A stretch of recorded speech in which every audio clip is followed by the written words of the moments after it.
All right. Yeah. And actually, so let me give you some background, so I'm not like just like feeling pounced on. Not that you normal do. state of being to feel pounced on about this stuff, so that's just feel free. Well, I think God's in this really because He's in everything, but just the course of events here. But so kind of for me, a lot of stuff has originated. So I read all your books a long time ago. Yeah. And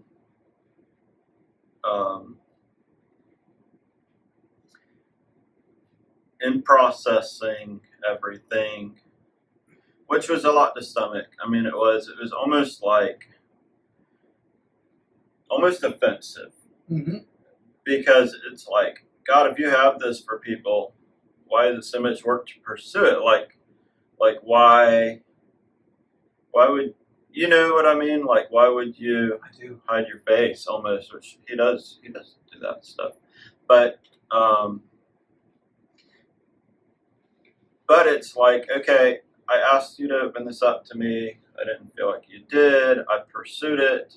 I felt like it was very unnatural. So this is kind of my journey. Mm-hmm. And there's even times where I pursued it and I knew it was wrong. Like you know when you just know it's wrong. So so I thought, well, God, if you have this for me, you're gonna do it. And that was years and years ago. Yeah.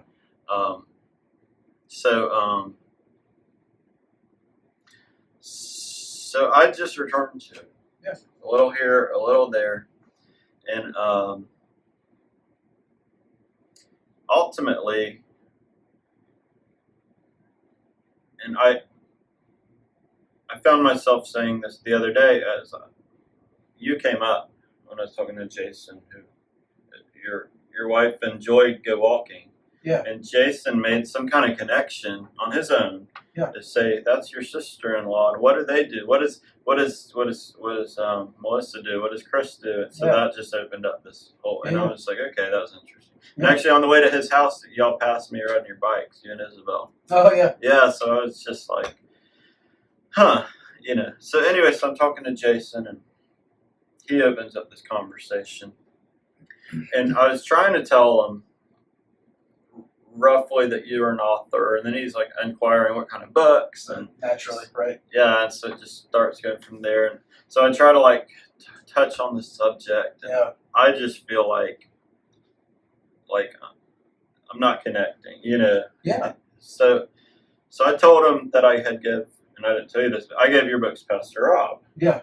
Or maybe I did tell you that. Maybe. Anyway, so and when I talked to Pastor Rob about it initially, his kind of response was, you know, his hesitation, he said, was it's easy for people to get caught up in the fanatical kind of the fantasy stuff, and not that he's judging it, but just like he'd want to learn more about it for himself. Yeah. And so I gave him the books and said, I gave him the first book. I said 90% of your doctrine's in there, and the other books are just take off from there. So he looked at it and he said, you know what, I'll look at it. I'll tell you, I'll kind of tell you what I'm thinking. And part of me was thinking, I know God brought me to Calvary Chapel. Yeah. And I was thinking like, oh, God might have this for us, especially, I mean, given the whole picture, the big picture. Yeah. So so we started kind of opened that up. Well, he never got back to me. I think he's just like, well, one, he's bombarded from a million directions. Yeah. But I think he just is like, he's so careful with the word. I think he just needs like a lot of processing. Sure. And which I appreciate in people, like skepticism and taking your sweet time about it. I think that those are really healthy things. I agree. But I felt like it took me a long time to process everything. Yeah. And some of it I was able to just make like I was able to just make like these cornerstones, like nothing. And this is the exact words that came out of my mouth talking to Melissa the other day. Yeah. And I thought that talking to Jason. I thought, well, that defines it well. But I told Jason, I said, nothing can be safer than getting close to Jesus. Doesn't matter how you do it. You know what I mean? So like I know that much. Yeah. Anyway, but I had a hard time articulating anything. Yeah. And I just felt like so that's where I ended up saying, I think I should talk to Chris, because if I'm feeling this way, I'm not alone. No, sure. And I've got a lot more information than your books. I've watched your speak and your stuff. So maybe I just have a different angle. Yeah. So I'm just dumping thoughts on you. Yeah, that's good. So after I first read those books, and I'll make a parallel. Yeah. When I read the Bible, Yeah. I always thought, Jesus did all these things. He healed people. He walked on water. He did some stuff to show that he was God, but he didn't fly around like Superman. Like, why didn't he do this, or he didn't time travel, like he didn't do the superhero stuff. Yeah. And me thinking like how that was slightly disappointing, which that sounds silly, but as a kid, I'm thinking, why did he limit his scope? Yeah. But so in parallel, like after I read your books, I could see where you had personal growth, things like that, revelations that were super interesting, fruit. Yeah. But I thought, like why, like, geez, if I could visit the heavenlies and talk to the Lord that clearly, geez, wouldn't he be giving me direction for bringing tons of people to Christ or doing these huge impactful things? Like that's the fruit I would be looking for. Yeah. And so that gave me pause, because it's like, well, what do I do with this? Yeah. Mm-hmm. So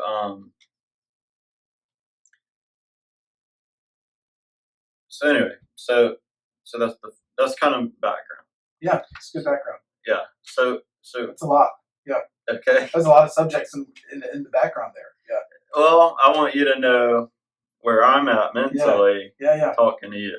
Yeah. So kind of like what answers I'm privately looking for, not necessarily from you. Yeah. But I feel like if we're walking down the path together. Yeah. Well, I'm never talking from a place of absolute truth. Sure. As are you. Like we really are just. I mean, we're totally just shooting in the dark most of the time. Mm-hmm. But yeah, I mean, I think. Do you want me to comment on a few of these things right now, or do you? I mean, like that you brought up in the introduction, that may be worth it, or it's totally up to you. So, for instance, like we could talk about your pastor's approach, like the No, let's skip that. You don't want to do that. No, okay. because I almost feel like I've got enough. I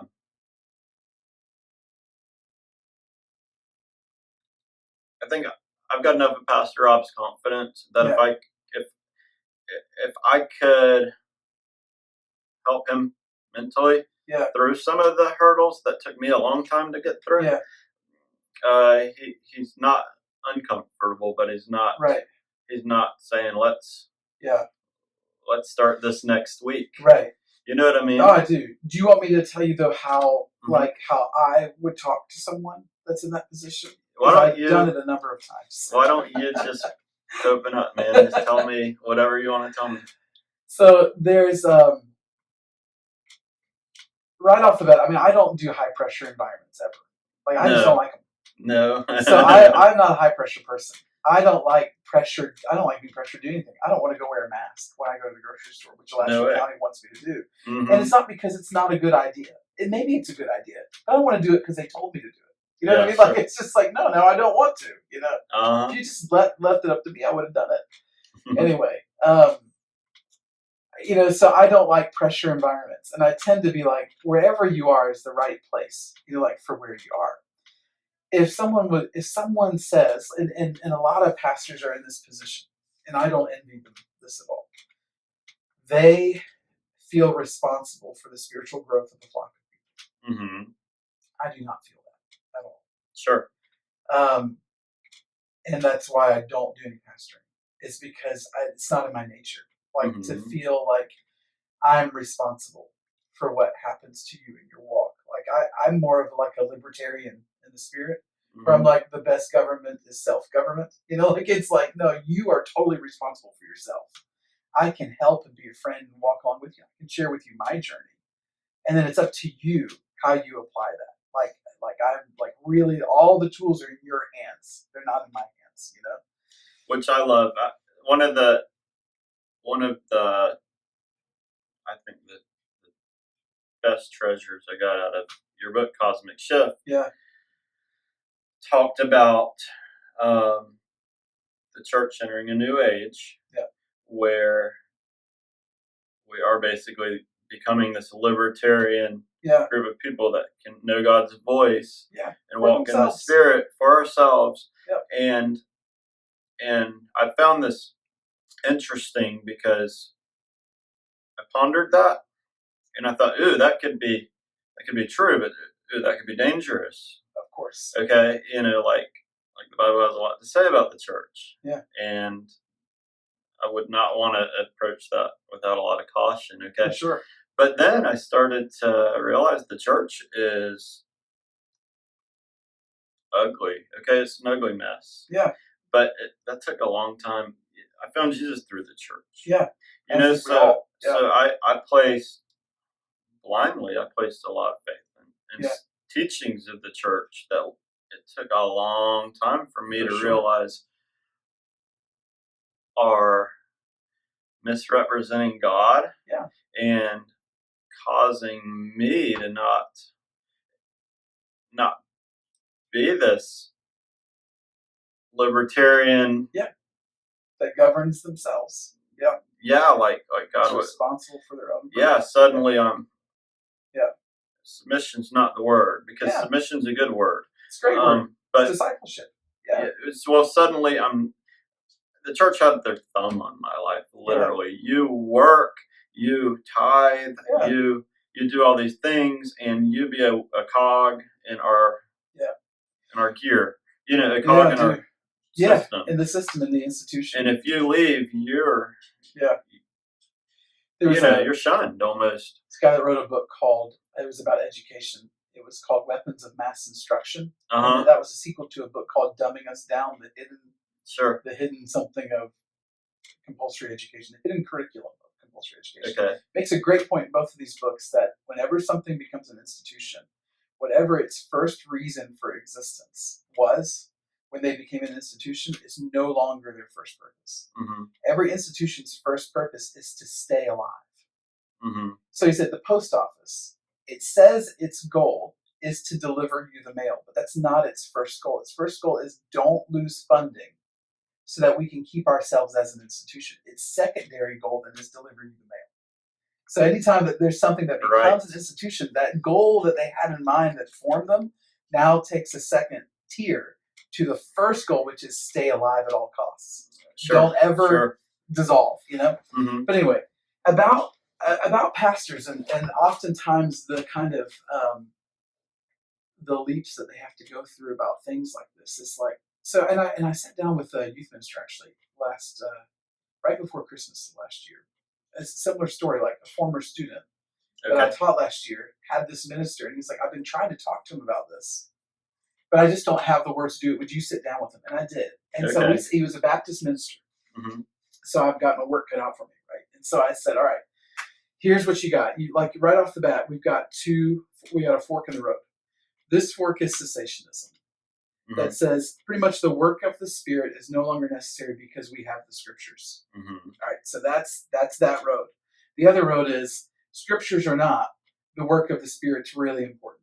So what we read about them doing and all of their supernatural activity is as important today as it was then. And it's as available today as it was then. Mhm. Bill Johnson put it this way. He said, I would never take a book that they didn't have over a spirit that they did have.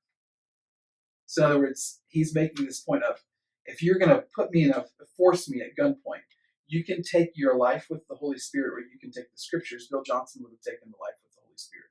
Okay. Because he's like, why would I take a book that they didn't have over a Holy Spirit interaction that they did? Mm-hmm. And we look at their fruit and we're like, that's a lot of fruit that they produced without a book, with no scriptures to guide them, So that's how much the Holy Spirit was very real, That was it. The Holy Spirit was literally writing it on their hearts, Sure. So we've got this thing, right, that we value really highly. We've got this canonized, bookend of what we think of as the Encyclopedia of God. Yeah, sure. Whether or not that's true is a story for another day. But that's what we have, and we value that above everything. So if we say we value that, but we're cessationists, then we don't actually value it. Mm-hmm. What we're saying is we value the institution of those scriptures more than what the scriptures actually say. So this is the first conversation I had with the Baptist minister. And he was like, okay, I'm not a cessationist. I was like, great. That was the first fork in the road. Right there. Yeah. Now here's another fork. Okay, we've established you're not going down this path. Mm-hmm. Here's this path. The work of the Spirit is just as valid and just as accessible today as it was then. Okay, so now we're on this path. Mm-hmm. So when we read that John in Revelation, he says, I was on the Isle of Patmos, but I was in the Spirit on the Lord's day. We would have to go, was that really random or was that commonplace? Mm-hmm. Now we got another fork in the road right there. All right. So the really random, not commonplace people, they will have to not read the scriptures again.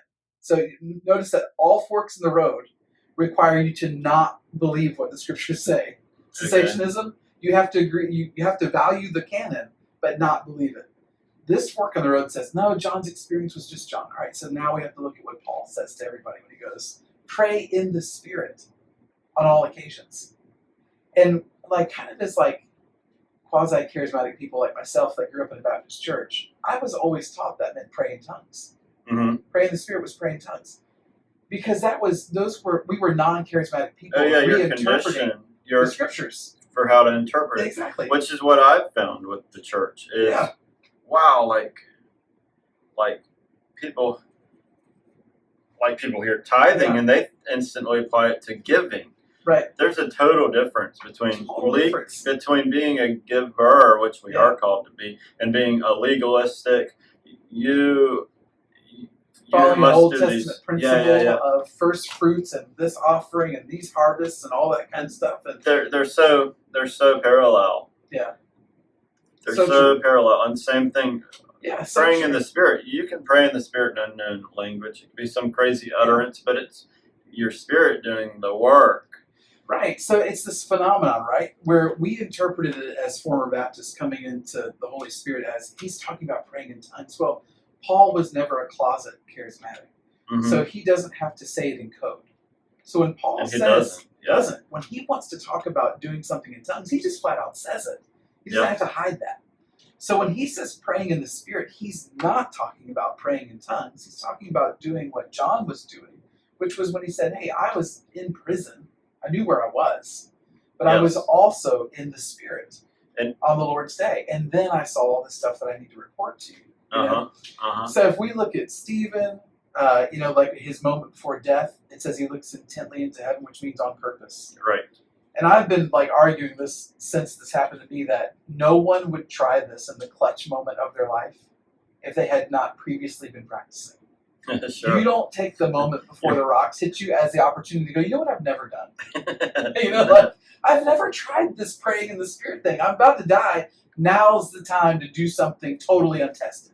That doesn't make any sense. He went to his safe place. Safe place, which for him was, I know how to look into the heavens.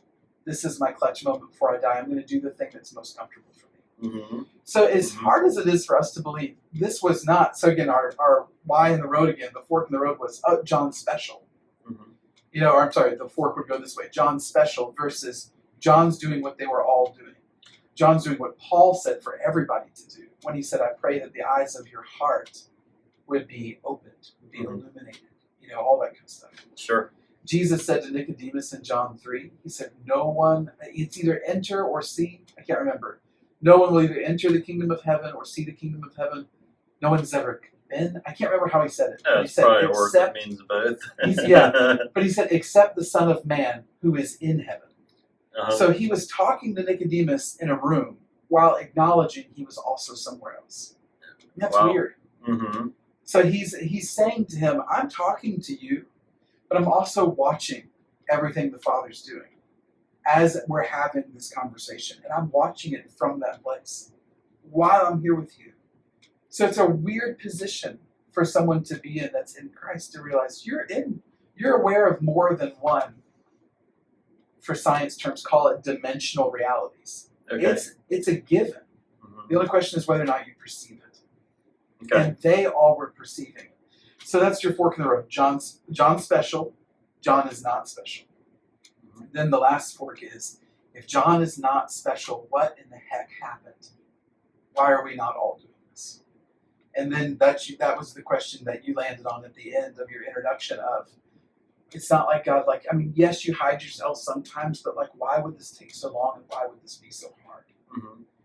And that's a complicated answer. I think I'm processing so much of what you're saying, and I'm distilling it down. Yeah. And I think a lot of the problem is preconceived or taught stuff as Christians, as American Christians especially, that our preconceived, just our baseline understanding of everything is warped just enough where, and this is the enemy, where we can't read the Bible for what it's saying. We're putting it in this, we're processing it through this filter. Yeah. And it's coming out the way society's designed. There's a term in the corporate world called groupthink. Yeah. 30% of a group thinks something. Yes. The whole, all the cell phone companies will have the similar plans. And the church is the same way. Yeah. One guy's on the radio and teaches something, other people hear it, they kind of buy into it, they spin it, they say, oh, this seems good, this seems God, and you end up with a different version of the gospel. Yeah. Which is why I landed at Calvary Chapel, because it's a verse by verse teaching through the Bible. But that doesn't make it immune. Right. Not at all. Yeah. I started to challenge a lot of my understanding of the Bible. Yeah. The pendulum swings from what you've learned to you realize, I don't know what's wrong with what I've learned, but it doesn't fit. It's not right. People are getting hurt. Yeah. It can't be God if people are getting hurt. Right. Different things like that. So then the pendulum swings the other way. Okay, why is this person healed of their cold, but this person's little kid dies a horrible, tragic death, and but they're so special. Their cold is important. Yeah. And they're so what's wrong with them that their kid would die this horrible, tragic death, and God wouldn't answer their prayer. So you're processing all this stuff, and your pendulum swings. So then I got into cessationism. Yeah. I didn't buy it hook, line, and sinker. Yeah. I said, what does this have to say? And there's a lot of big names that buy into cessationism. Oh, yeah. Paul Washer buys into cessationism. Yeah. John MacArthur is one of my heroes. I'm going to throw that out there. He handles the Bible so well. Yeah. But raging cessationist. Yeah. Raging cessationist. Yeah. And I appreciated him so much. I said, geez, what? But something wasn't right with some of his teaching. And then I discovered something not right with Calvinism too, but I had to learn that whole thing. I started to discover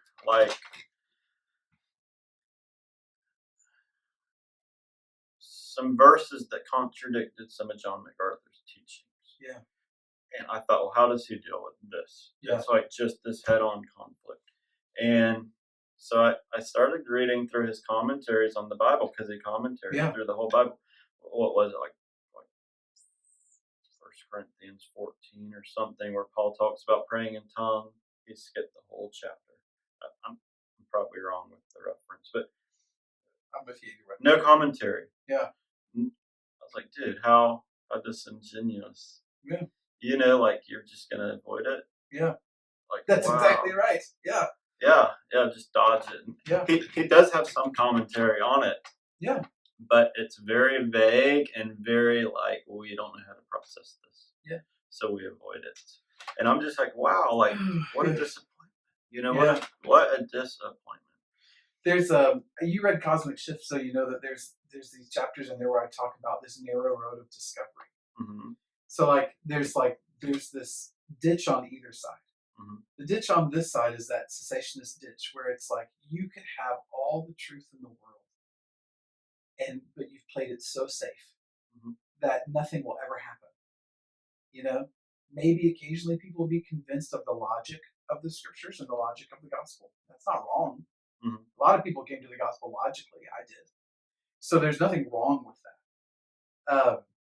But that's all you'll get, right? The ditch on this side is the charismania. It's the charismatic cream puffs. That's what I call them. Yes. This ditch is zero critical thinking at all. Mm-hmm. Zero foundations, anchors, gone.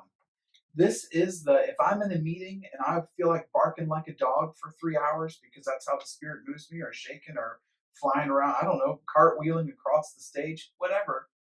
That's cool because that's where this almost like this emotional fervor is leading me. So this one like casts off all of these anchors.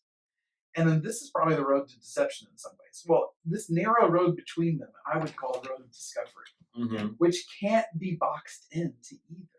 It really is a case by case, day by day system. Now, that's beautiful and challenging because it's challenging because every religious system, I would whittle down to this. When you're more afraid of getting it wrong than you're excited about getting it right, that's religion. Mm-hmm. In a nutshell. When you're more afraid of getting it wrong than you're excited about getting it right. Because religion lives on punishment for screwing it up, right? Mm-hmm. It lives and breathes the punitive measures of God for getting it wrong. If you don't say the right things about what you believe, God will get you. You know, like if you don't say the Apostles' Creed, God will get you. If you don't have it all correct with your doctrine, God will get you. And the problem with that is that's not faith, that's thinking. Mm-hmm. Right? That's like there's a difference between belief and thinking. Doctrine and all those creeds are what we think we know about God's identity, which you read Cosmic Shift, that's not even static. We think things about God today we didn't think 2,000 years ago. So it's like it's a total, it's a mirage to think that our right thinking about God is the thing that gets us in the door. You know, like how is that just not more works that we would do? And God would be like, yes, your works have saved you, you know? So it's belief. Belief is deeper. Belief is just like, I want to be on this team. Done. That's belief. Mm-hmm. Like that guy, that Jesus, I don't even know him. I don't even know who these Israelites are. But I want on that team. You know, like, and then God's like, that's belief, we're good. You know, like thief on the cross moment. Why are you like, this man said, listen, you're good. Like, they may not even have known anything about God or Jesus or anything. Said, you're on my team. The belief was, I want to be on his team. We're good. You don't even have to know what team it is, you know. Uh-huh. But then there's like, I'm going to know everything about the team, but somehow miss being on it, you know. So there's all these extremes involved here. So religion is more afraid of getting it wrong than excited about getting it right, and it will always work on like a push button system. Religion is, I push this button, I get this result. I tithe, God blesses me. Mm-hmm. I don't sin, therefore God smiles at me. You know, while that's true, I guarantee you if you tithe, God blesses you, and I guarantee you if you don't sin, God smiles on you. Right. That is not true when you don't tithe and God still blesses you, and when you've screwed stuff up and he still smiles at you. Mm-hmm. Right? So religion works on push this button, get this result, because that's easier than relationship. Right. Because relationship is like, today, Lord, what is your mood? Mm-hmm. And he's like, I want to do something crazy. Yeah. Let's do something crazy. And then the other day, you're like, Lord, what's your mood today? And he's like, let's anchor it up. Let's get some anchors on what we're doing And it's this constant like exchange of Mhm. thought and idea that can't be controlled by institutions. Hence why the institutions typically will favor, and the vast majority of them do, will favor the ditch on this side where it's so locked down that nothing will ever happen because they're more afraid of getting it wrong than they are Mhm. excited about getting it right. This group, which is the minority, charismatic cream puffs, there's not as many of them as there are people over here. Sure. They just got so frustrated with this ditch. They jumped over to the other side, and the pendulum hasn't swung back to balance yet. Mhm. And that balance is the narrow road of discovery. And that is really difficult for ministers and institutions in general. Scary, scary, scary place to live. Mhm. But it's probably like the walk that God intended for us because it's the only one that you can do relationally and not institutionally Mhm. because it takes constant give and take communication. Yeah. So anyway, back to like how we would talk to pastors and how I did it this one time with this Baptist Okay. minister. Okay. Once I got through all the forks in the road, and I was like, all right, so if John's, if he's abnormal, it's this fork, the cessationist fork, all that stuff. But if he's not, and he's normal for his day, then what happened? And that's a sad story, right? That's the Mhm. story of institutional Christianity. That's the story of the Constantine decision to make Rome Christian and to secularize the faith. And that essentially killed that narrow road of discovery. Once it became the institution of Rome, we were in a ditch. And there's places that weren't in the ditch, like Ireland, I think has a fascinating history. Great book, How the Irish Saved Christianity, Okay. because the Romans never got there. So they never conquered Ireland. And to anyone in that ancient world, that's the edge of the world Mhm. out there. Like next stop, something we don't know, west of there. So in Ireland, it kept its crazy, vibrant relational faith with anchors, but they were still on the road to discovery, which is why with Patrick and the Irish apostles, you see them going forward in the faith, while the Roman world just keeps getting more and more institutional and legalistic. They keep going in to push this button, get this result, and eventually bursts the popes and Catholicism. And these Irish apostles are out there like, let's go on a mission trip. How do we do that? Let's get in the boat, raise the sail. Wherever the wind of the Holy Spirit blows us, that's where we're supposed to go. Mhm. And so if the boat blew them back to shore, they got off and started doing their work. If it took them off into the ocean and they were never heard from again, the Lord took them up. Mhm. And if they went to some crazy land, because that's where the wind took them, they got off the boat and that's where they started working, you know? So it was still like this very like vibrant, we're trusting, we're relating every single day. Lots of activity with angels and with the heavens. They were participating and seeing, Mhm. while the rest of the world was locking it down, you know? Why the story went that way, it just did.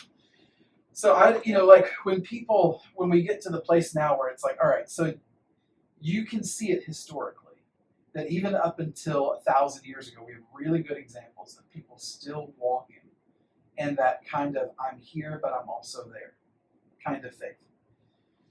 So you can see it's not just a early church thing. Mhm. So then you've got like, we're at the last fork in the road here, and there's 3 forks. Okay, and it goes this way. Either the Bible is incorrect about our ability to see into other realms other than this one, so Mhm. therefore it can't be trusted, and anything it tells us about heaven can't be trusted either. Almost no one thinks that I would ever talk to. Mhm. Option 2, the Bible can be trusted, but everything that it's talking about isn't for me. It's something that maybe I'll discover when I die. Mhm. While I'm here, I should just lock it down and try not to sin, get the sin down and the tithe up, you know?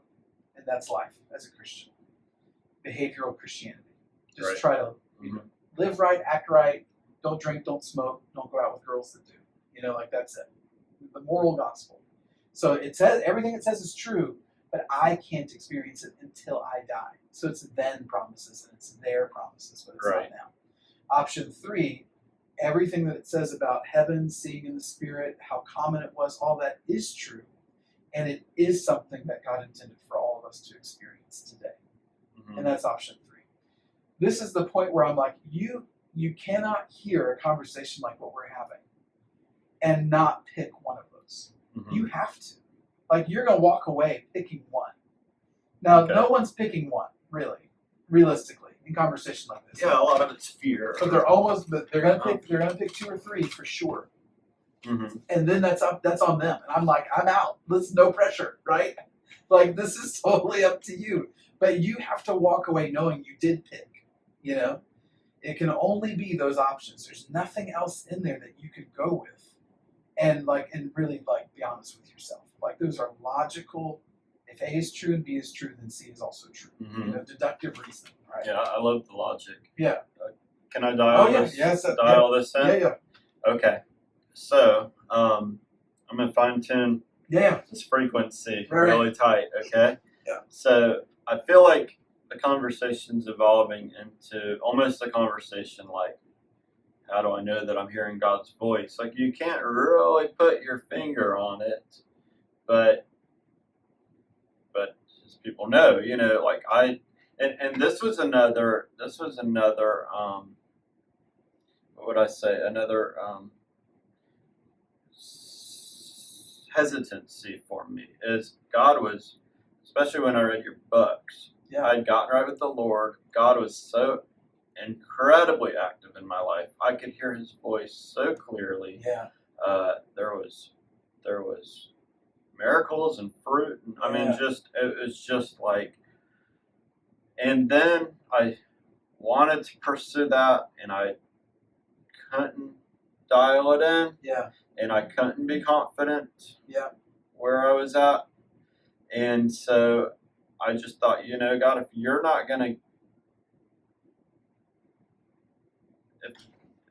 if this is me pursuing something and you're not meeting me, if I don't see that you're meeting me, I've got plenty going on here. Yeah. That I feel like I can put this on the shelf because you're not meeting me.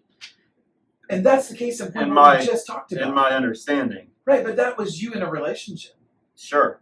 That was you assessing with Him in the moment. And was He saying, let's do something crazy today? Mm-hmm. Or was He saying, let's anchor ourselves? Mm-hmm. That was you in relationship and Him going, yeah, but let's just do this first. Mm-hmm. That to me is the perfect example of what it is that we were talking about. But you had to seek Him, and you had to ask, and you had to analyze, and take risks. I almost feel like the same way I dial in my radio to pick up audio. Yeah. I dial in my TV. Yep. To pick up. Yeah. Maybe more. And I'll tell you about some of my experiences with this that I felt good about. And one was a while back where I said, God, I want to meet with you in a deeper way. I can hear your voice, but I feel like you can not just tell me things, but you can show me things. Yeah. And it wasn't like it was that foreign. Like I think he had done that before, where he'd show me things or give me visions, and visions is a scary sounding word, but you know, just ideas, pictures. Right you know, it wasn't audible. You know, it wasn't just something in my spirit. It was like, oh, I could see this in my life, or oh, he gave me this picture, or, you know what I mean? And it was something more tangible. It was like a picture was worth 1,000 words. Right. Would be the best way to describe it. So he was able to give me a something with the vision. Yeah. That was a lot more than just him trying to detail it all out. Which great. So I was open to that, and I said, God, you know, I want you. You speaking to me even in dreams before. I want you to allow me to have that when I'm not dreaming. You know what I mean? Like, just speak to me with the visions. You know what I mean? Kind of thing. So I said, but I'm hesitant. Yeah. And so I'd enter time with him. Yeah. And I'd look for him, and I'd be in the dark, basically like a white room. It's like a dark room, just nothing. Right. Nothing. And I'd be like, okay, nothing. My eyes are closed and I see nothing. And then he'd say, I'm over here. Yeah. Well, I don't see you. Well, you hear me. Yeah. And so it would go like this, like very, like it was almost like my hesitancy. He shared. Mm-hmm. Like, I'm going to share your hesitancy. I'm not going to just throw you into something. Which is, again, the nature of close relationship. Yeah, so here's me with my eyes closed in the dark and looking for him and him saying, "You hear me? I'm here. I'm with you."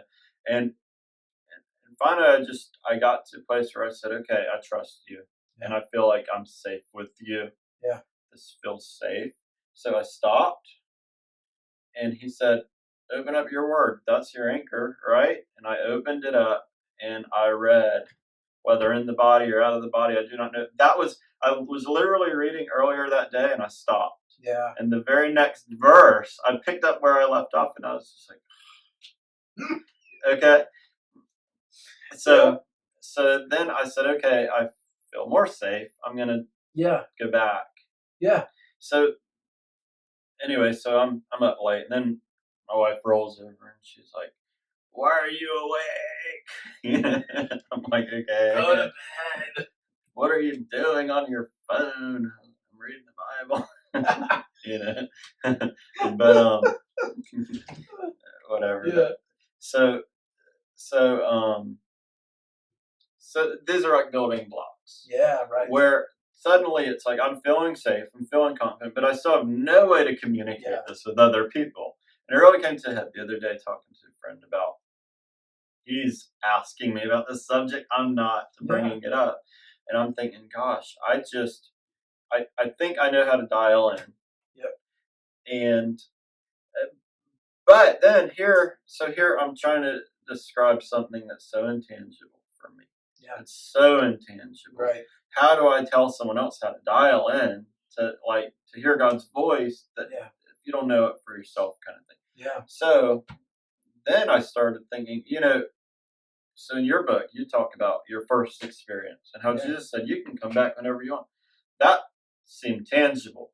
Yeah. My first experiences were so intangible. I just said, either Chris is special like John, or way to use the forks in the road. Yep. Yeah, or I'm in over my head, and maybe Chris is out there too. Mm-hmm. It's just like, I don't know what to do with this. I'm going to put it on the shelf, and if God wants to continue to reveal things to me over time, that's where I'm going to play it out, because I can certainly hear his voice the way I know how to hear his voice, and he's more than active. So why do I need to be sitting in my chair meditating? That was how I felt about it. Like, I'm going to do this all day. I might as well play video games. That would make my wife mad too. All results in the same thing. Exactly. No, no, humor aside.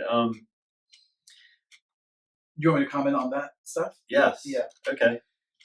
That first experience for me was a total shock, as you know. Okay. As you read the book. I did not ask for it. Didn't expect that was what was going to happen. Okay. When I was doing this whole experience, which 3-hour inaugural. How intense was that first experience? It's really intense. Okay. Now, why do you think? I was in an inner healing prayer session, so okay, helps. Yeah, so I was like, they were doing what we would probably call sozo, which is a kind of like a very polite form of deliverance, right? It's really soft and polite and nice, and all it really is who's they? I would say, well, the day that I was with that day was a couple in Columbia, South Carolina, Jim and Rachel Riley. You're jumping ahead in the story, and I don't have the foundation. Okay. So this is my first experience, right? They were doing in Columbia they were probably one of the first people to bring this into that area. Mm-hmm. This way of helping people find some inner healing. Now, is this a Christian thing? Oh yeah, totally. This is absolutely. Oh yeah, it's very, very common these days. Okay. And what is it? It goes by a lot of different names: Theophostics, inner healing, freedom prayer, sozo. But what is it? Okay, so when people struggle, oftentimes there's a place in their past where they started struggling. Okay. So these types of inner healing prayers will ask you to kind of like talk to the Lord for a minute, go back to when you started this problem. That moment. Find the moment. Okay. It could be simply the first time you looked at porn and you were like, "This is the best thing ever. I'm hooked," you know. Or it could have been trauma, Mhm. or it could have been, I don't know, like dad yelling at you, and you took on a lie. Mhm. You're worthless. Right. You're going back, and you'll allow the imagination to take you there. Counselors do this too, by the way. They've Okay. started doing No, this sounds. this. And so, where Theophostics and Freedom Prayer and Sozo would come in is that now that you think you've got that beginning, let's invite Jesus into that picture, into that Okay. memory. Oh, So wow. you'll relive it. You'll see Dad pointing his finger and be like, "You are worthless," whatever the situation was. I think we probably all had at least one of those. And Add yeah, Jesus to this. so then you're going to go, "Lord, where are you? Where were you when this was happening?" And then that person that's walking you through is going to really encourage you to trust the eyes of your heart, which Paul, if he had the word imagination, would have used the word imagination, but that word didn't exist. Uh-huh. So the word imagination doesn't come to about 1,000 years after Paul wrote that. So you're imagining the Jesus that you know, this pure, holy, Yep. right, Yep. moral, Yep. understanding. Yeah. And you're applying it to this time of hurt, Yep. where you went wrong. And where this type of inner healing would send you is go, okay, now that you see Jesus in this moment, dads, you're worthless. You're standing there 8 years old. This is not my story. I'm making this up. Okay, so like something like this probably happened, but Sure. you're there. Okay, Lord, where are you in this picture? He's standing next to Dad. Okay, well, the person would be like, what is he doing next to your dad? He's trying to hug my dad. And he's telling me that like my dad was really hurt by his dad. Like, and so like you start to see this thing play out, Mm-hmm. and then it's like you're watching Jesus. Then maybe at some point, this often happens. Jesus is going to approach you and be like, "Would you like to come talk to your dad with me?" And then you start to have this conversation in another realm, really, where it's in the realm of imagination or memory. Okay. But Jesus is now walking you through the event that started the whole darn process that's led you to where you are, and hitting it here at the root then starts to let the fruit play out. Like from there on, it's like now you can start to see your past in a different light, and you start to get rid of the lie that you've held on to all this time that you don't even realize you agreed with back then. Inner healing via using the eyes of your heart, which again, if Paul had the word imagination, I guarantee you he would have said the eyes of your imagination. There's no dictionary with that word in it at that time. So it's our only word to describe seeing things that aren't in this realm. And imagination, I think imagination's a great word because, well, it helps us process it. But I think eyes of your heart is almost equally as good. If we could marry those words. The reason why the imagination is a hurdle for us is because 400 years ago, It got perverted. Science won. Yeah. So science started in the 1600s. That's the scientific imagination became fantasy, dragons, and just make believe. Make believe, yeah. So science said this inner sense that you have does not help us build better machines. It does, but to them it was like this doesn't help us with our objective realities and truths. So all you imagination people, just do art and music, and we'll tolerate it when you're under 5 and older than 70. But in the middle, we need you to make machines and work them and press the buttons and the levers. And, so science won. They got to define the word. And the word did always mean both things, flights of fancy and this internal divine creative force that's not unlike inspiration before Acts chapter 2. Yeah, and that's when the inspiring became an internal thing. And imagination, of course, comes from the story for another day. But that's where the word tree split. So we all have this hiccup when we get to the word because science told us what it was, even though that's not the history of the word. Sure. No, anyway, I'm going to build a dresser. I imagine that I need a dresser and you see it. How it might fit in that space. It should be tall or wide. So why? I mean, again, we all have issues today with doing things in the heavens using the eyes of our heart because we all have issues with our imagination because for 400 years it's been being drilled out of us. Another story. Well, maybe we'll get to it. But so inner healing. I go to their house because I wanted to learn how to do this for other people. Okay. I was like, look, I'm watching them do sessions with people, and like they had some guys come speak about it in Colombia, and I was like, this is totally effective. This really helps. And I was like asking the guy questions, and I was like, man, I want to be able to help others. And this seems a little more to me. This introduction seems a little more tangible to me. Like, Yeah. like okay, we're doing this in our minds. Yeah. That doesn't seem Right. yeah. I hear you. So I drove up to their house. And the reason why I made the appointment was because I thought the best way to learn how to do this is to go through it. Okay, so I appreciate this background. Yeah. It's huge. So I pulled up to their house. Remember, I was driving my Ford Bronco. Okay. No, it was a Chevy Blazer. That's what it was. Chevy Blazer. I pulled up to their house. Never forget this moment. Before I walked in, parked on the street, I just said to the Lord, I was like, Lord, I really want to learn how to do this so I can help other people. But I know that you can always be more free. So whatever you want to work out today, I'm totally cool with. Just like famous last words. Okay. Never give God that kind of license because he'll take it, you know? He's like, great. He's waiting for you to give me permission, you know? Sure. So I walked in. We sat down, Jim and Rachel. Jim just opens in prayer. He just goes, Lord, and I never heard a word he said after that. He just said, Lord. And I'm telling you, the eyes of my heart went, boop, like this. And I just saw myself holding onto prison bars. And Jesus was on the other side holding a key. And that began a 3-hour inaugural experience. Now, they weren't used to this. They were just like, let's just keep them talking. Like, we don't know what's going on. I didn't know what was going on. I'm thinking inner healing. I didn't know what was going to happen. But it became like the first 2 hours was a lot of inner healing. The last hour was Jesus just going, let's use this freedom that you have now. And that's when we started to experience the heavens. So this happened not alone, but at someone's house. Absolutely. With people in the room. And all they did was keep me talking out loud. Christopher, Okay. what are you seeing now? Like, what is it? And I was like, I don't. This is what Jesus is doing. Okay. Now, so you're grounded in that too.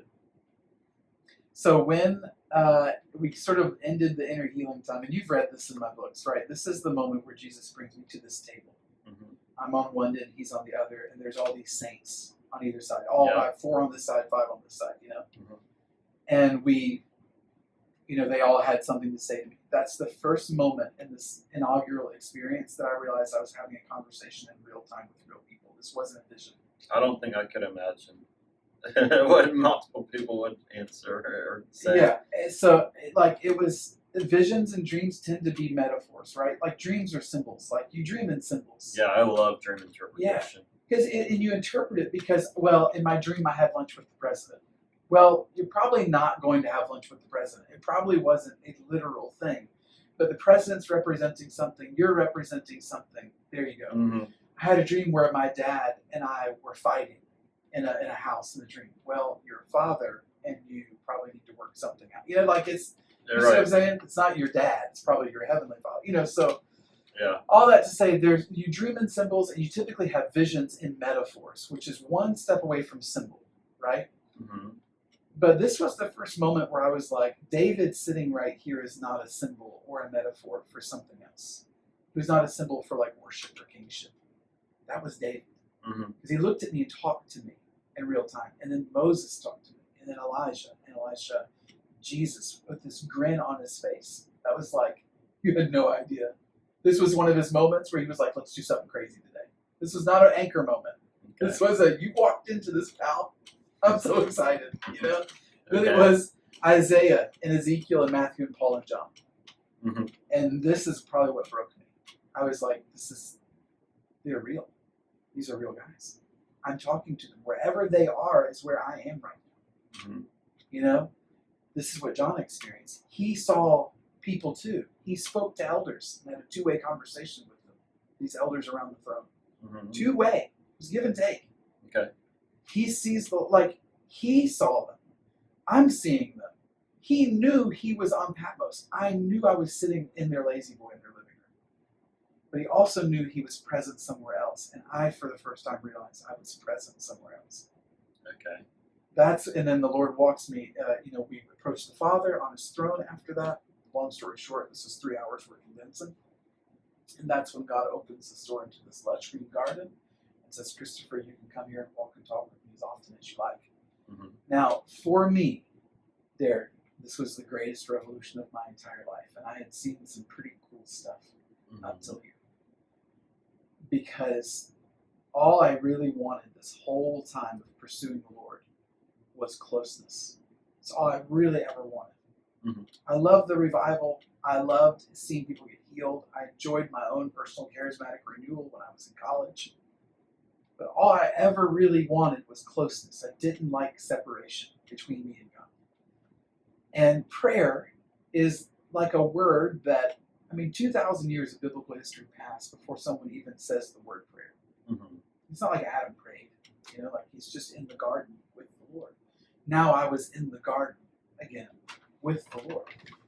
And this word prayer, which involves distance and delay, it's a way to communicate that says you're there and I'm here. Uh-huh. And I may talk to you, but 3 weeks later something might happen, Wow, This- I never thought of that. Uh-huh. Yeah, and it's really, no one says the word until Abraham. That's almost 2,000 years of biblical history where no one thinks that prayer is a thing, right? So we've only had prayer for 2/3 of our story so far.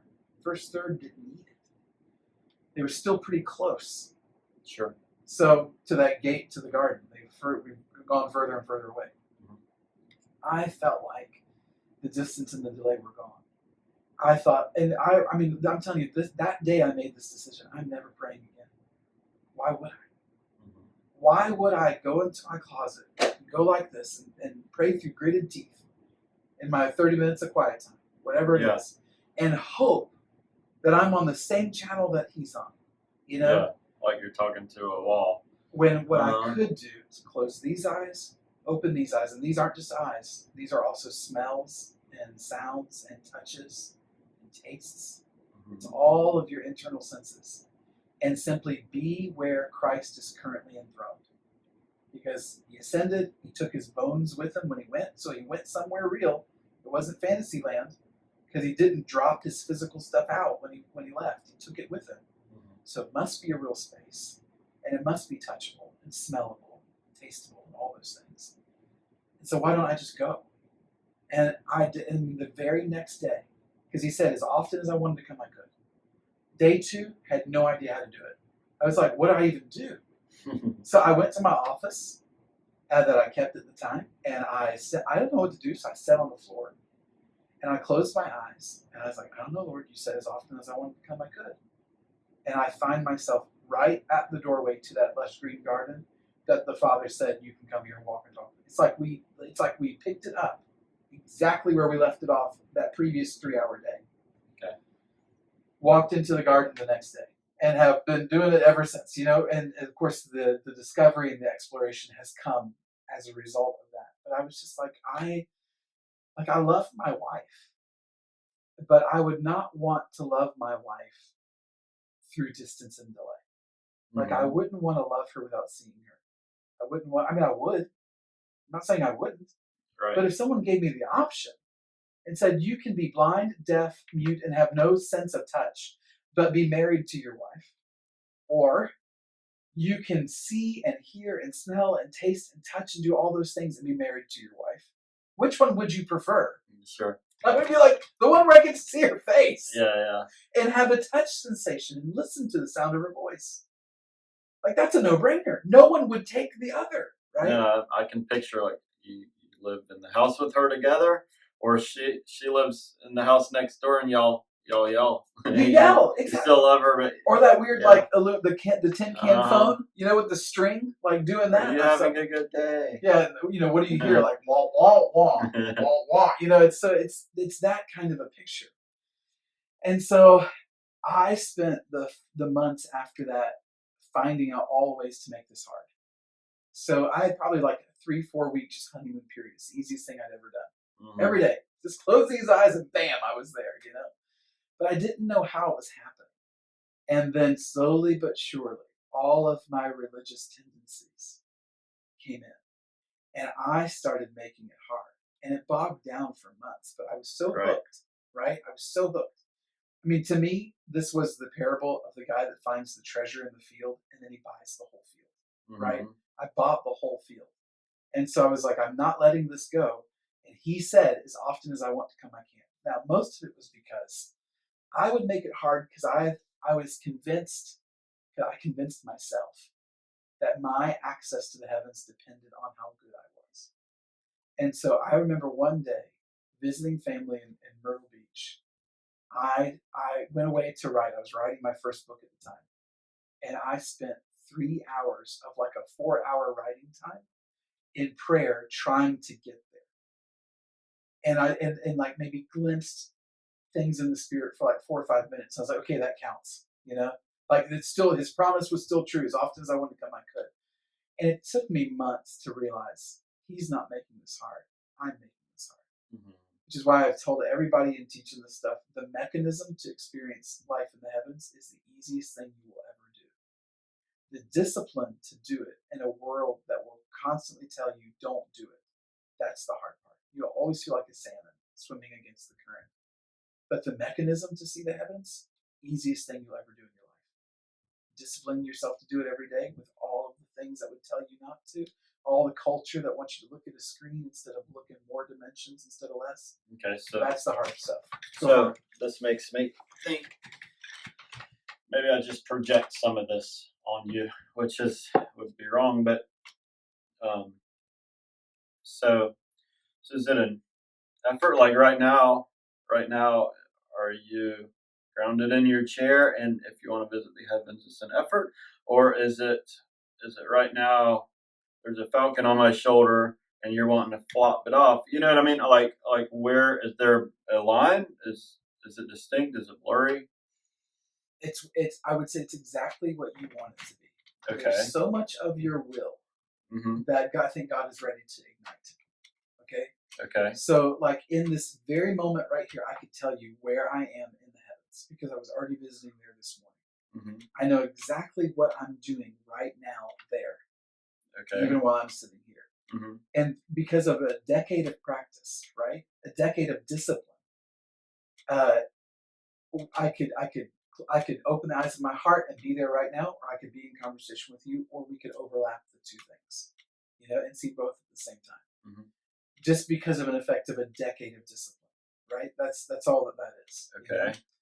But again, doing it early on only got hard because I made it hard. Once I realized it's actually the easiest thing ever, then it just became a discipline at that point. And then, okay, well, how far can this road go? How much truth can this lead me into? The answer was tons. Tons.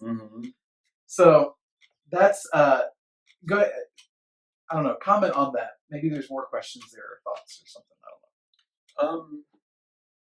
Or maybe we want to go to the sheet about the tangible and intangible parts. So I think I've been peppering that in the whole time, right? I struggle with the tangibility of it. Yeah. In a lot of ways. The way I'm wired,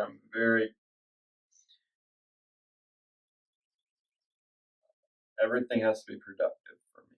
Good. Everything's about productivity. That's just the way I am. So it's a part of God's personality. Okay. Yeah. So my thoughts go toward like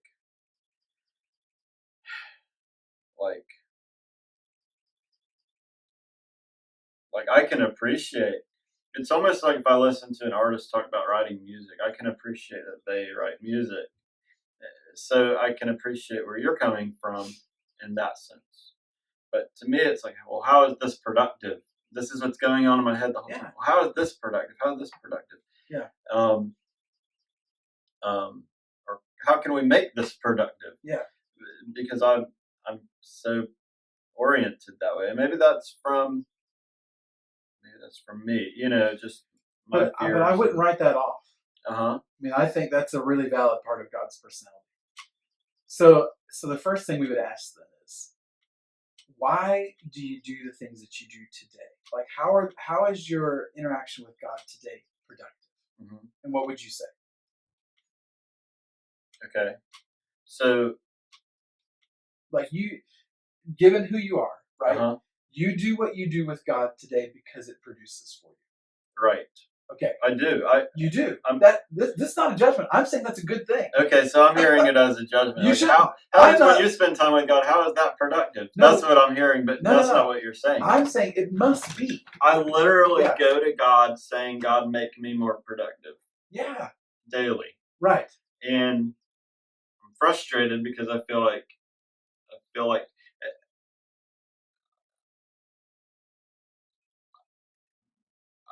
there's frustration there, like I want to see more, and it's always a carrot a little far away. Yeah. But then I look back and I see a journey, and I see I don't even know what the fruit is from some of the things he's done. Yeah. I mean, potentially huge. Yeah. But yeah, it's like kind of like, I guess, like building a company. You don't see how printing this is helpful and how doing this is helpful and how calling this person is helpful. You don't see. You want to say, "Oh, I bought the 5 million square foot warehouse today. That was productive." Yeah. You know, Right. Instant visual moment there. We mass produced 20,000 cars today. That was productive. Like, it's happening. Right. You don't see the backstory, and I see God in a lot of backstory, but yeah, so much for me is productive. Like why is it taking so long for our church to get a full power radio station? Why doesn't God just want that and have that, and it just happen? So, because there might be someone that could get a word from God today, but they're just too far away enough to hear it, and they might die tomorrow. Yeah. You know what I mean? I don't know. This is just rattling in my head. But your paradigm for talking with God, Mm-hmm. you haven't abandoned talking to the Lord for all the years that you've been a Christian, because it's been productive for you. That's fair, right? Yeah, that's definitely part of it. He changes your life, and the way that you communicate with him lets you accept those changes. Is that fair? Sure. You've talked to him, you feel like you've heard his voice. You've read the scriptures, you felt like you got guidance. And every time that he talked, every time that you got guidance, and every time you went to church or you received something, it affected your life in a positive way. This is all fair, right? Made your relationships better, made your life better. You had more joy, which just made you enjoy your life. And all of this we would qualify as the product of your interaction with God. Okay. All right. Tell me if I'm wrong. That's all good, right? Sure. Okay, I'm the same, right? Like, that should be a good thing. Okay. People stick with God because it produces things. Okay. Like, if it doesn't, they fall away. Right. Because then, why am I going to church if this doesn't do anything? Eventually, they get there. You know, like, why am I doing this? Yeah. Like, I like my Sundays. You know, if it didn't have fruit, but I don't know. I mean, yeah. Okay. Good. I mean, don't you think? I mean, at least if you're pursuing God and it doesn't positively affect anything. Well, look at all the millions of people that are pursuing a dead God and going to dead churches religiously. Well, maybe we should draw a line between sort of religious duty, which for them, the product is they're not going to go to hell. I mean, that's ultimately where that side is coming from. I'm going to Mass in Italy. Because if I don't go to Mass, I'm going to go to hell. It's a healthy distinction. Yeah, so their product there is some promise of not going to hell, right? But if we drew that line for all the people that go to church so they won't go to hell versus all the people that are genuinely seeking some relationship with God, the methods that they've chosen to seek God, they're using today because they work. And if they weren't working, they would have abandoned them. Sure. So at some point, even if it took years to wake up to it, they might have gone, this is not working, you know. So everybody's designed, I think, in the way that you're describing, it should produce something, you know. So there's a little picture here and a big picture. The little picture is the reason why I do what I do personally is because when I experienced God using all of my senses, I felt like the changes were bigger and better than anything I'd ever experienced. And there is a balance, and I think you know this, that there's a balance between like a lot of those first visits to the garden were not productive at all. They were, but not outwardly. Mm-hmm. I would spend an hour in the morning walking around the garden with the Father, talking about nothing, like just getting to know each other. Now, again, we're like splitting hairs with productivity. Take your wife again. If you spend every moment with your wife producing something, like, okay, what's our task today? Okay, Yeah, what are we not- doing? We're not starting this healthy. business. We're doing this. Are we shopping today? What are we doing? We're making a baby. Let's go make that baby. You know, like it was all like we must produce. Versus that moment sitting on the back porch where you're like, "What's your favorite color?" You know, and they're like, "Green, green, really?" You know, like, and then it becomes this like I'm knowing your soul, not because we're producing something, but because knowing you is fruit in and of itself, right? Mhm. There's obviously a balance here. But even the simple knowing you does eventually produce more fruit because that connection with another human being on a marriage level then causes you to grow as a human being. You discover love and you discover selflessness. I'm interested in you even when you don't make something for me. Well, that's like agape, selfless, unconditional love. I just want to know your favorite color, even though that won't help me do anything tomorrow. So that produces a growth of a human being from the person being loved and the person doing the loving, right? Mm. It's just a different kind of productivity. Sure. So we can't, we're balancing Well, our and words out. how healthy of a Christian would you be if you only prayed, but you Yeah. didn't read the Word, you didn't worship, you didn't have outside relationships, you didn't. So do many for things other- come into balance. Right. It's all part of the balance. So we're again, small scale situation is I started going and I kept it up. The reason why I was hooked is because that relationship immediately felt more real to me than anything that I'd ever done with the Lord prior to that. And the change was obvious. Both I could see it in the future. I was like, this will Mhm. change everything. And at the same time, I was like, I want it to, because seeing you makes me know you. Like you're more real to me than you ever were. Touching your garment, touching the hole in your hand, and sensing the sensation, not in these physical nerves, but in internal spiritual nerves. You know, it was real. It's as real a reality as this is, and that changed me. Like again, I was being loved, and I was loving, and so consequently, you're growing as a human being, right? You're changing the world around you because you're loving more and you're being loved more. You know. So I was going to do it for that reason, even if all we did for this last decade was simply walk around the garden and shoot the breeze, I'd still be doing it because it was worth it. Sure. I was loving and I was being loved. Sure, I get that. Now, that's not the story, though, right? The story is it did that and about 1,000 other things that I never anticipated it would do. So the thing in your book that most impressed me about tangibility, which is my topic, It is your topic. is when you said you were able to open up a scroll and read something about curtains, Yeah, right. like an obscure passage, Something and it'd be totally accurate. obscure. Yeah. The other thing you mentioned was like a alarm clock or stopwatch. Yeah. Being tangible to you. Tangible in that what I did in the spirit directly affected something here. Well, that makes it tangible to me. Yeah, and we would call that tangible. Yeah. If we were going to talk about it in maybe like really big philosophical terms, we would say that what we did in a spiritual reality came into this world of incarnation. Is there something bigger than those two examples? Yeah. Can you share that? Maybe. So like there's so I've done a lot of stuff that Can we bring more tangible? I'll give you a few.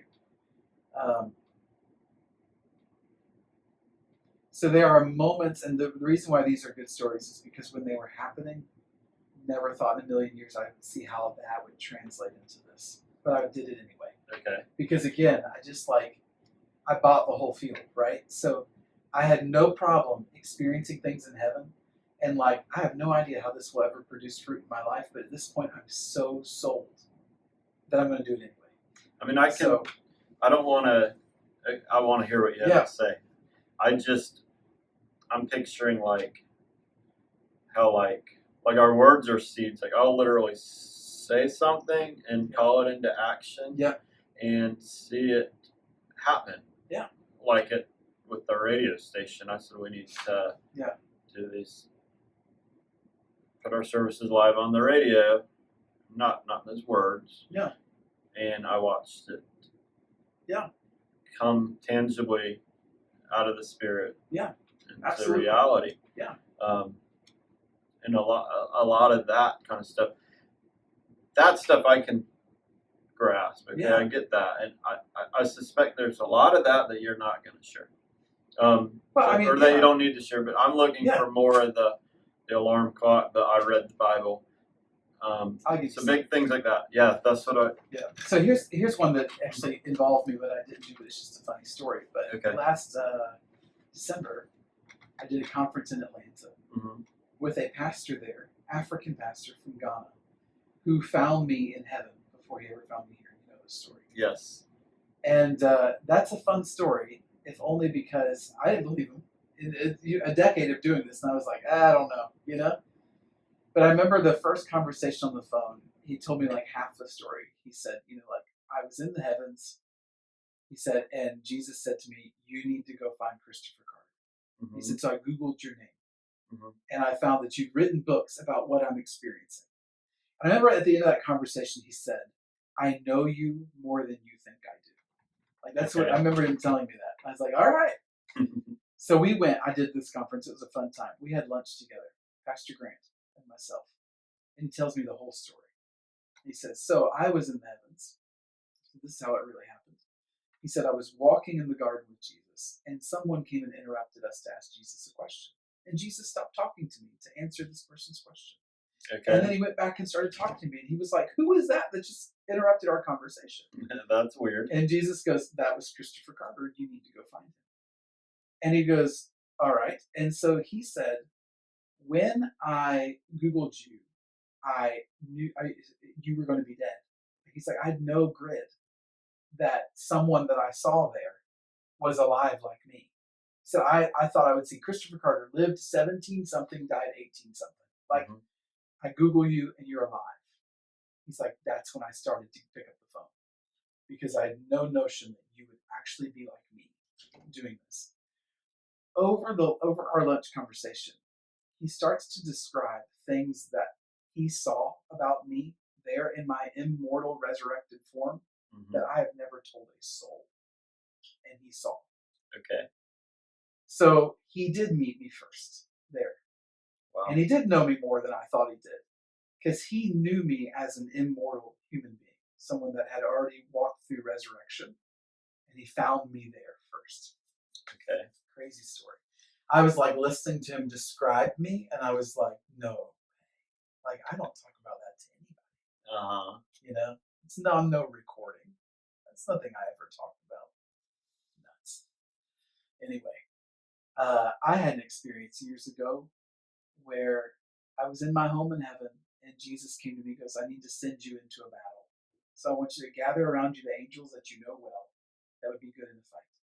And I was like, I'm in. Sounds dangerous. You know? This was a day where Jesus goes, let's do something crazy. You know? Right? Not an anchor day. It's a crazy day, you know? And I was in. So I over the process of, I don't know how many years ago, but let's assume 7 years of doing this, there's angels that I've come to build relationship with. Like, I know them now. Sure. So I gathered the ones I thought you would help, you know? You would not let me down. And Jesus sends us into this battle. And I remember I was doing most of this at night when everybody in my house was asleep. And so I land in this battle that looked like the beginning of the Lord of the Rings movie. Like, it was like, as far as you could see, massive armies clashing. And I got scared. And so I immediately asked the Holy Spirit. I was like, oh, what did you just send me into? And I felt the Holy Spirit say, this is just a skirmish.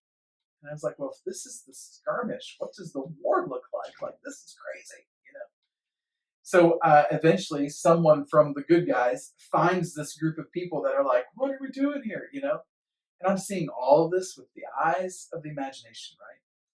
Takes us out of this battle, leads us on horseback over these hills, and I crest this hill and I see like the king's camp, colorful pavilions, banners flowing in the wind. It was beautiful. This is going to sound, when I tell you this story, this is going to sound so far out. Just wait till the end. Okay?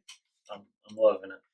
So he rides us in wide pathways between all the pavilions. He takes me to this tent that's set up for like me and my team, these people, the angels that I brought with me. And then for the next 2 days before we're ever called on to do anything, the 2 angels that I brought that I knew these guys are good in the scrum took 2 days to teach me how to fight. And it was hilarious and interesting all at the same time. So they bring me into this arena like a dirt floor, where a rodeo would take place, big arena. They're strapping armor on me. Now, one of them, and I'm really going all out with you here, okay? One of them was an angel that I knew named Leonisis, who looked like half man, half lion. So like has like a lion up, but he's walking upright, silver blue armor, pretty neat angelic being. The other one was this personification of love and fire that I knew by the name Paris L. The first time I ever saw him, I even wondered if he was on our team, if he was playing for the other side, just because the look of him was like intense and smoldering. You're like, did you come from hell or are you good? Like black cow, like with the hood and the, but underneath, like this hair that was like fire. And in here, this like coal, like this burning coal of a heart that was just like intensity, the intensity of love and the intensity of fire.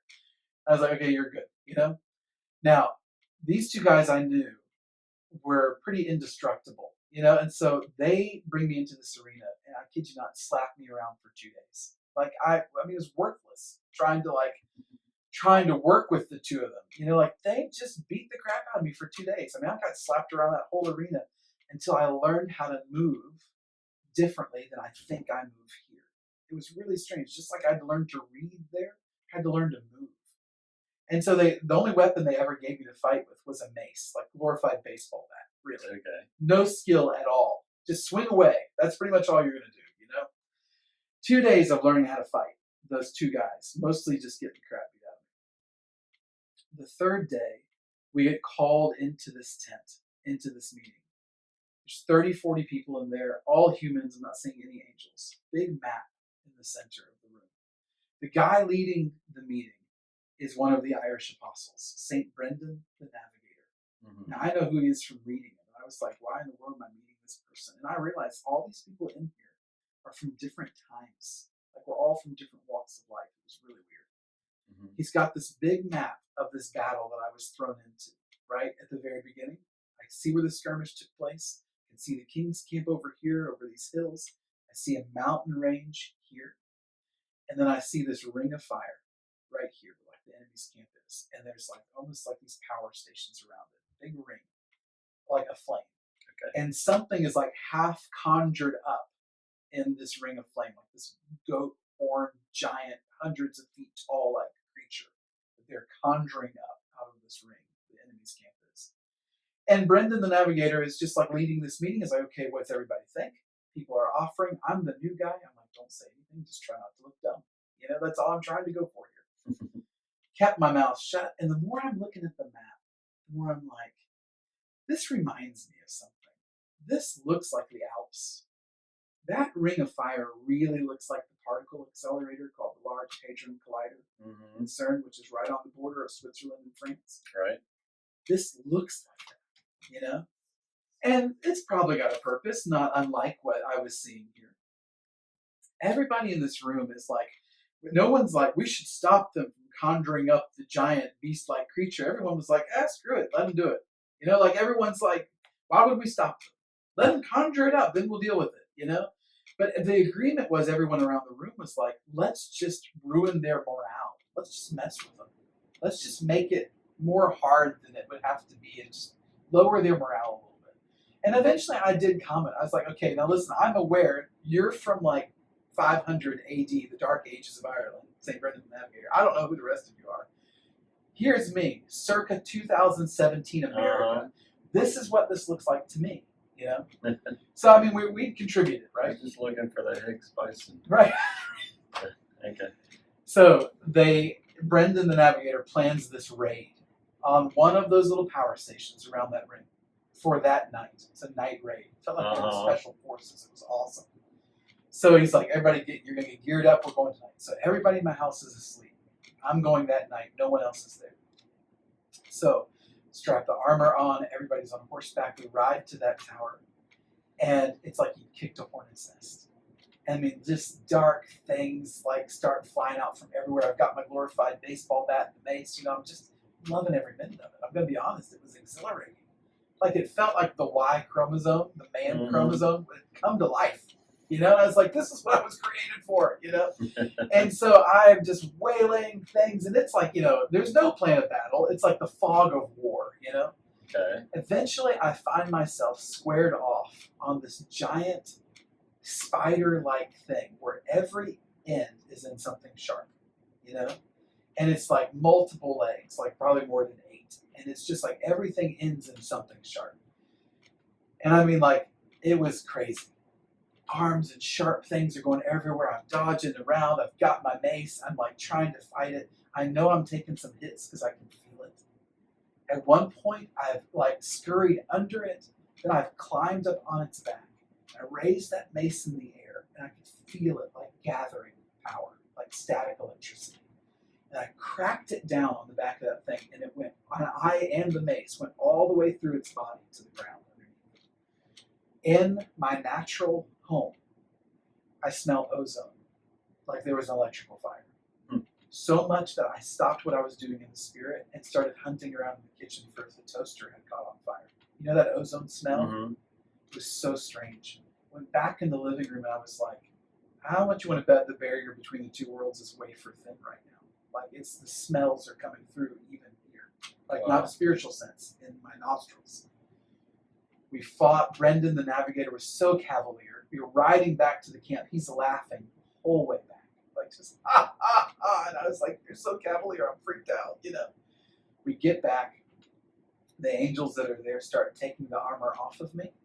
And the armor was black, by the way. Like, they put black armor on me to begin with. And I was like, why black? This isn't good. It should be like some kind of kingly color.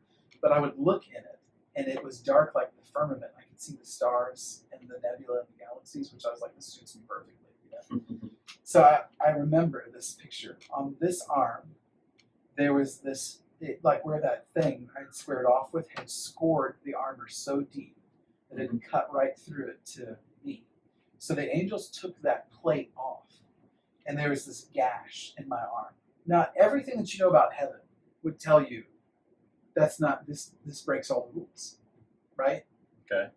There shouldn't be blood, there shouldn't be any cuts, there shouldn't be anything.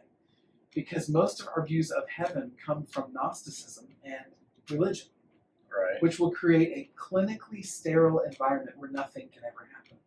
But according to great philosopher Goethe, in Germany, life is for the living, right? Life is in the story. So I was in the story.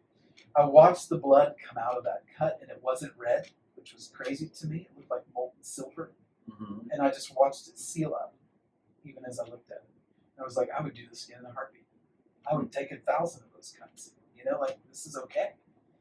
It was adventure. It was life, I approached Brendan that night and said, that was so much fun. Can we do it again? And he goes, tomorrow night, just you and your crew and me will go out. So the next night, same story. Everybody in my house is asleep. I'm in the spirit. We go out, and I got to tell you, at this point, I'm like, wow, after 7 years of doing this, I have a vivid imagination. It didn't bother me. It didn't bother me that I had no idea how this would translate at all. I just was enjoying it. I was like, this is benefiting me. Yeah. On some level. Didn't matter if it ever translated or not. I was like going to playing do a video game. Yeah. Right, okay. So the next night, we ride out. We ride over those hills from the King's Camp. We're looking at that terrain, like that map. Mm-hmm. And again, my mind, Switzerland, France, Large Hadron Collider, Alps. I see a tunnel in those mountains because I can see it goes down and it's red and orangey glow, and I know that's the enemy's stuff down there. And so I was like, Brendan, let's go there. Because I remember he asked me, he's like, where do you want to go? And I was like, there, that tunnel. Let's go in there. Just stupidest idea ever. That's why you never ask someone who's never fought anything what to do. There's only one way out, right? It's a terrible idea. So we ride into that tunnel. It's like we kick the hornet's nest again, but this time there were all of these there's creatures like crawling on walls, coming out of every crevice like ants. But they were all like humanoid in form, but they were white and pasty, and all they were wearing was like white pasty underwear. Like that was it. And it's just like these it's just weird. Mm-hmm. Had my mace. Brendan's laughing, as he often does. He's a cavalier, and we're just, people are flying everywhere. Eventually, something starts to come out of the back of that cave that's definitely a little bigger and more nasty, and it's more of this pan-like figure with like the goat horns and the hooves and everything. And we were like, all right. Brendan was like, okay, we're good. We messed with them. We don't want to get surrounded or overrun. Out we go. Laughing the whole way out of the cave, all the way back into the king's camp. And I was like, that's so much fun. Can't wait for the next time. Never thought in a million years that it would play out so quickly. But the next day, I'm checking my emails and messages that come through Facebook, and someone has posted a video on Facebook about what happened the previous day. They opened a tunnel between Switzerland and France that took 17 years to build. Biggest tunnel that mankind's ever made. And as often happens, powers that be like to do occult celebrations when they start something like the Olympic Games or Super Bowl halftime shows. Like they're initiating people into their occult ideology, especially when they can get the whole world to watch something like the opening ceremony of the Olympic Games. Mm-hmm. It's tons of occult symbology. Okay. Uh-huh. When they opened that tunnel, they had all of the European world leaders there for a ceremony. Mm-hmm. And as part of the ceremony, and this is the part where my jaw went, is when a bunch of dancers came out with pasty white paint all over them, only wearing their pasty white underwear. And then after them came Pan, the god Pan, with his horns and hooked feet. Wow. Almost on a float. And the commentary was so lame. It was like, this is to celebrate the mountain heritage of Switzerland and the forest and how important the forest has been to Swiss life through the ages. And I was like, no, it's they're worshiping Pan. Wow. And then I was like, I was there at that event in the spirit, messing with them. Wow, that's pretty hardcore. That was one of those moments where I was like, we're not playing, even when I think we're playing. Wow. Now I've got a lot of those. A lot of them. Okay. That's why I do what I do. Yeah, that's very exciting, huh? There's so many times where even when I thought this is just my imagination running wild, it turns out that you are somewhere and you are doing something. Because there's more to you than just what you see when you look in the mirror. Now, we're talking small scale. I'll tell you more stories if you want. That's small scale. Here's the big scale about what it produces. The big scale is we have a job to do on this earth that involves us making it like the garden and making heaven and earth overlap to produce a completely different kind of life. I'm going to argue all day long, but there's no way to do that, even before the resurrection, right? There's no way to do that unless you're using the whole capacity of what God gave you as a human being, which includes both your inner and outer senses. So you've got an outer senses and you have inner senses. And it'd be like looking through one eye only and covering this one. And going through life and trying to produce with no depth perception at all. The moment that you open both of those eyes and you're going to apply every capacity that he gave you to change your world. Your inner life, your outer life, all that sorts to come together as one new kind of man, right? Mm-hmm. The Jew and the Gentile. The Jews were always symbolizing the inner life, the conscience of humanity. The Gentiles were always symbolizing the outer life. And Christ's goal was to bring them together and to make them one, to get them to overlap into one new kind of human. Mm-hmm. That then can change the world, right? So I'm going to argue there's a big picture that involves not really being able to do what we want to do with only thinking that we're half of what we really are. Mm-hmm. So there you go. Huh. Okay. All right. This has been a great time for me. Is it enough to think about? You know, I connect with, in a weird way, I connect with so much what you're saying. I don't feel like it's foreign. Yeah. I feel like I already experienced a lot of this stuff. I've just never quantified it the same way. Um, so yeah, I think for me this was productive in the sense of I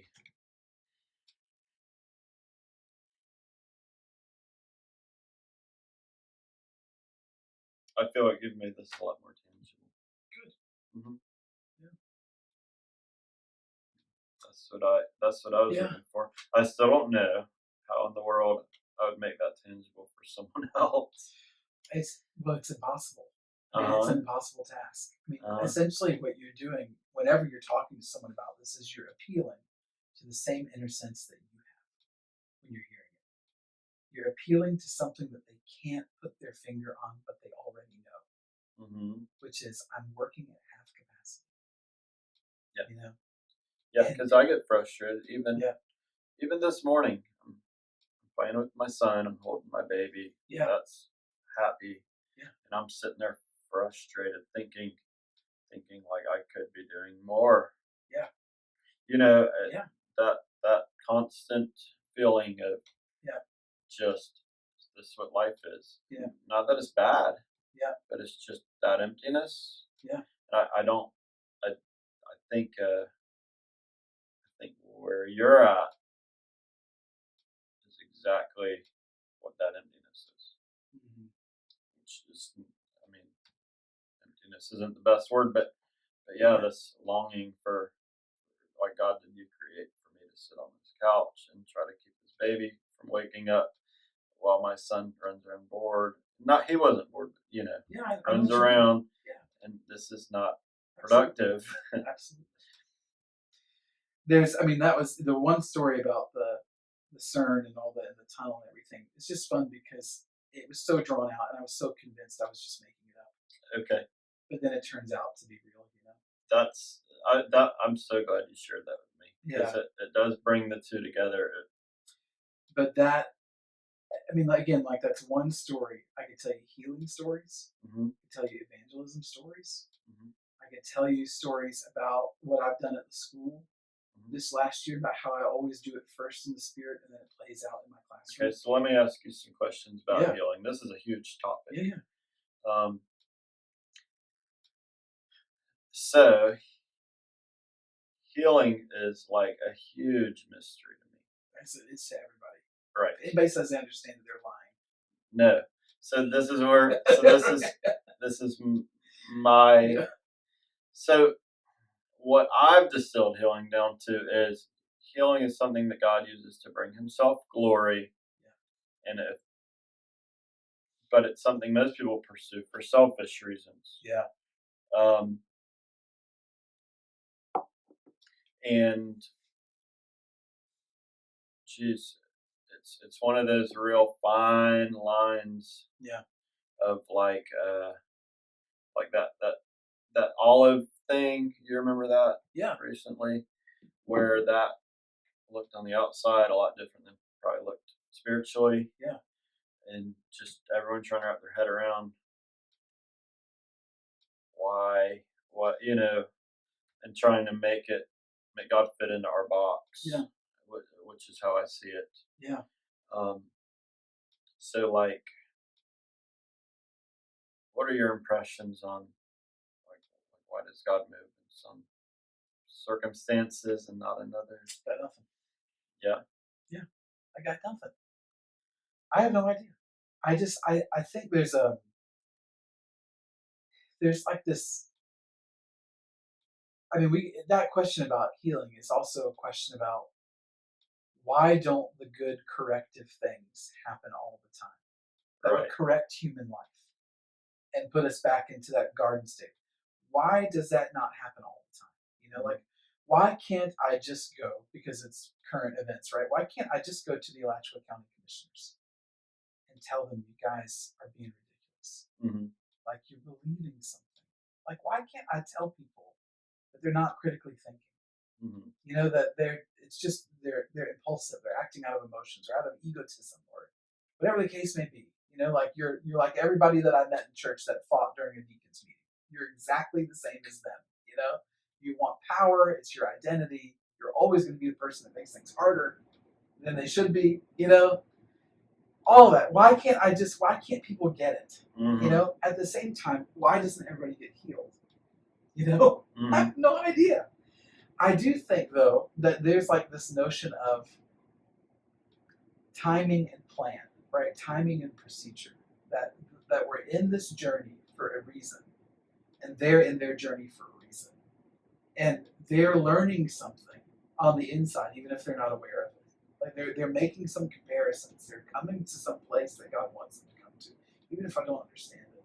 So I have no notion at all why it has worked in the most amazing ways imaginable sometimes. And then other times, it doesn't. I have no notion at all. Mm-hmm. Okay. But it's a bigger question than healing. Well, yeah, It's a question really of is. every corrective measure to get people on track with the life that we were intended to have. And so it's like, well, you're, again, fork in the road. Options are, it's unpredictable, Mm-hmm. therefore don't try. Or it's unpredictable, therefore fight on. You know, like do it anyway. You know, and just figure it out. You know, like, this is the surefire way to not see anything. This is the surefire way to see things but don't understand. So I'm going to pick see things and don't understand. Uh-huh. You know, than not see anything because I gave up because I was like, I can't understand why this doesn't work, therefore I'm out. You know, which I probably was there for a little bit. But anyway. Wow, yeah. I think so much of it just boils down to us not having a good perspective, us putting our preconceived ideas on everything. Yeah, totally true. And trying to put God in our box. Yeah. Not. Yeah. So. Okay.